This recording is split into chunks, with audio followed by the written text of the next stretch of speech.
When knitting these bobbles, because they're short little amounts of stitches, if you can learn how to knit backwards, it prevents a lot of turning your work back and forth over and over again for just a small number of stitches.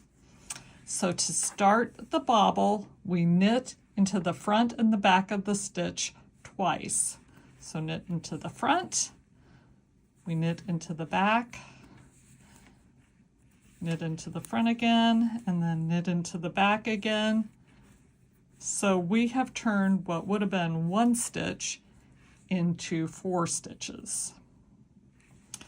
Now we can turn our work and purl these stitches back, or we can knit backwards.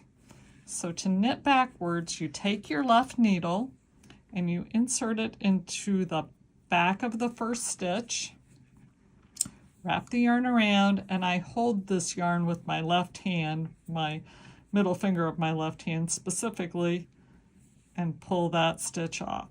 So 1 stitch, knit backwards. Again, insert the left needle into the back of the stitch, wrap the yarn around, hold it with my left index finger, slip it up and over. We'll do that 2 more times.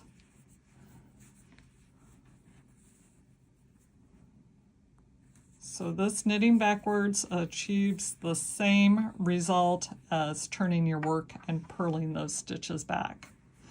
Now in this bobble, we do 1 more round of this, 1 more row this direction, and then 1 more row the other direction. So I'm just going to knit these for 1, 2, 3, 4, and then we're going to knit them backwards again. Insert the left needle behind, wrap around, hold it with my left middle finger behind, and pull it off.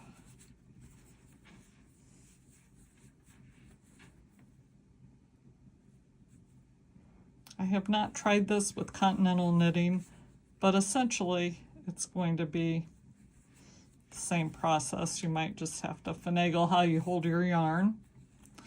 So we purled those stitches back. Essentially, we have gotten a little stockinette stitch area.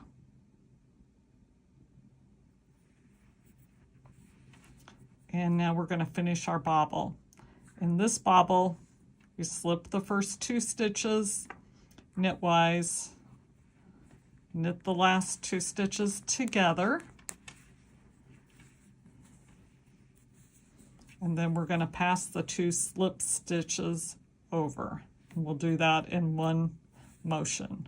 So we insert into both of them, pull them off, and now we've got a bobble. That is how you knit backwards to make your bobble on the grapevine pattern. Don't forget to hit like, subscribe, and ring that notification bell if you'd like to be notified when a new episode comes out. Here's another video I think you'll enjoy.